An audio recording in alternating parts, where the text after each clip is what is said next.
El huésped y otros relatos siniestros, por Amparo Dávila. Relato 2.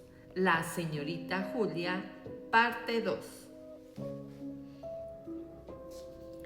Y tenía que comprarlos en sitios diferentes y donde no la conociera, pues en los lugares a donde había ido varias veces comenzaban a verla con miradas maliciosas,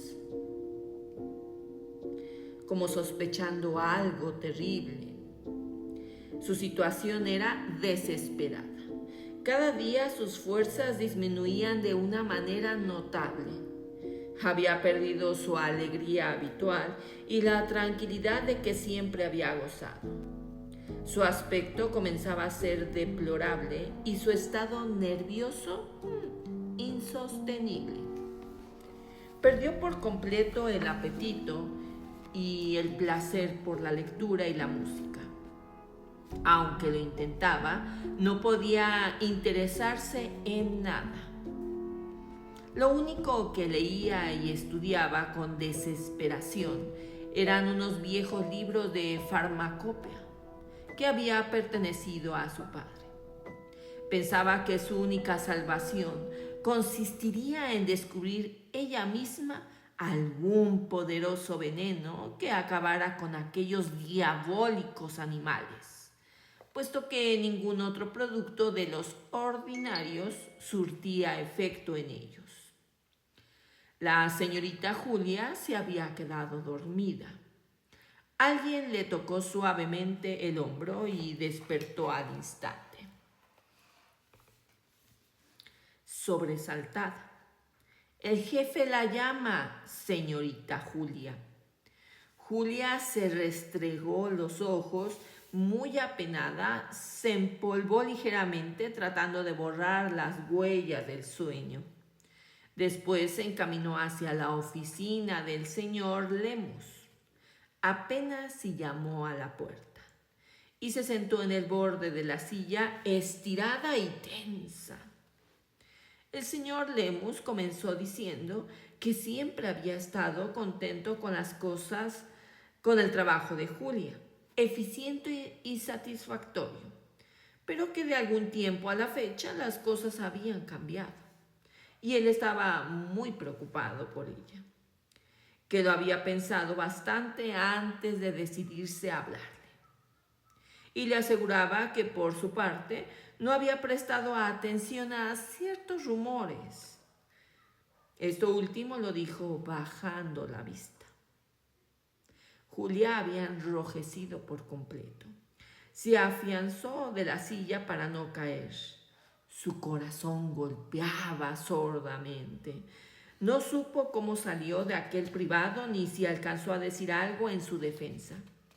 Cuando llegó a su escritorio, sintió sobre ella la mirada de todos los de la oficina. Afortunadamente, el señor de Luna no estaba en ese momento. Julia no hubiera podido soportar semejante humillación. Las hermanas se dieron cuenta bien pronto de que algo muy grave sucedía a Julia. Al principio aseguraban que no tenía nada, pero a medida que las cosas empeoraron y que Julia fue perdiendo la estabilidad, tuvo que confesarle su tragedia. Trataron inútilmente de calmarla y le prometieron ayudarla en todo. Junto con sus maridos, revisaron la casa varias veces sin encontrar nada, lo cual las dejó muy desconcertadas. Poco después decidieron que Julia necesitaba un buen descanso y que debía solicitar cuanto antes un permiso en su trabajo. Julia también se daba cuenta de que estaba muy cansada y que le hacía falta reponerse, pero veía con gran tristeza que sus hermanas dudaban también del único y real motivo que la tenía sumida en aquel estado.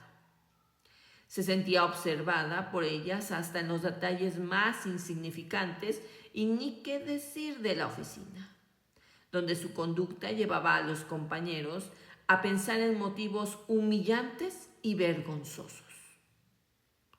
La incomprensión y la bajeza de que era capaz la mayoría de la gente, la había destrozado y deprimido por completo. Recordaba constantemente aquella conversación que había tenido el infortunio de escuchar y la reconvención del señor Lemus.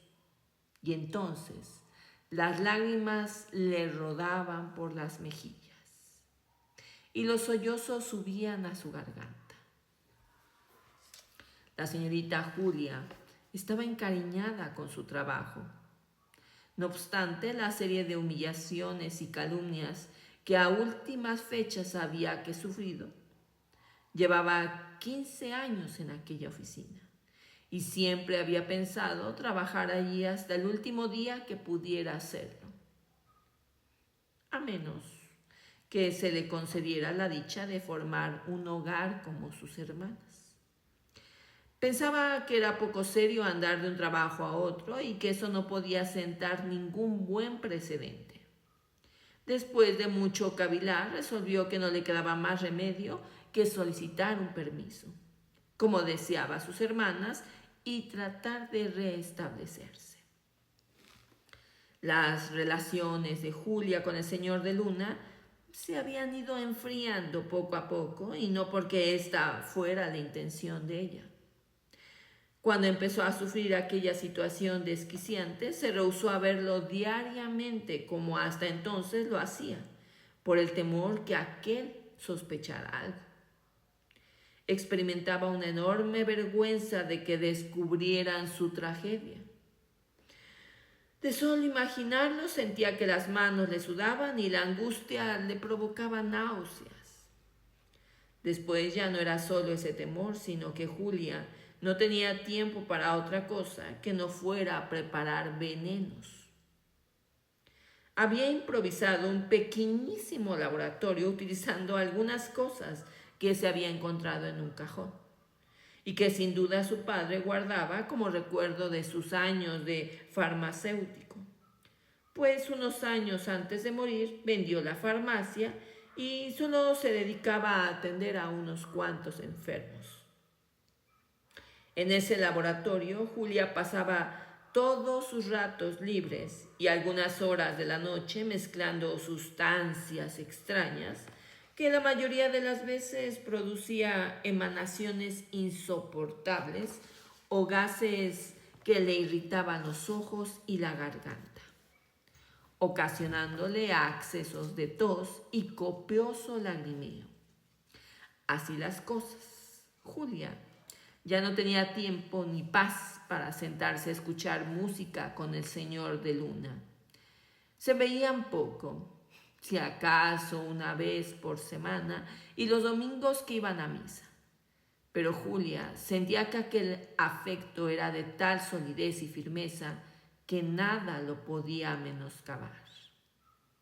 Un sentimiento sereno y tranquilo como una sonata de Bach.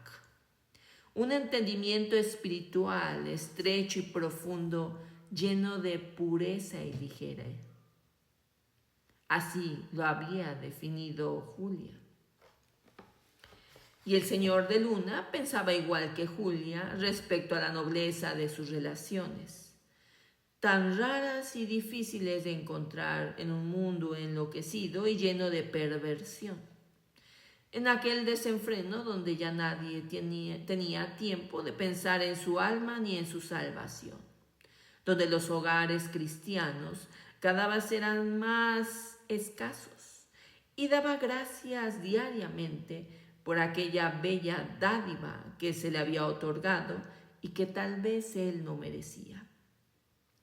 Pero Carlos de Luna era un hombre en extremo piadoso, hijo y hermano ejemplar, contador honorable y muy competente.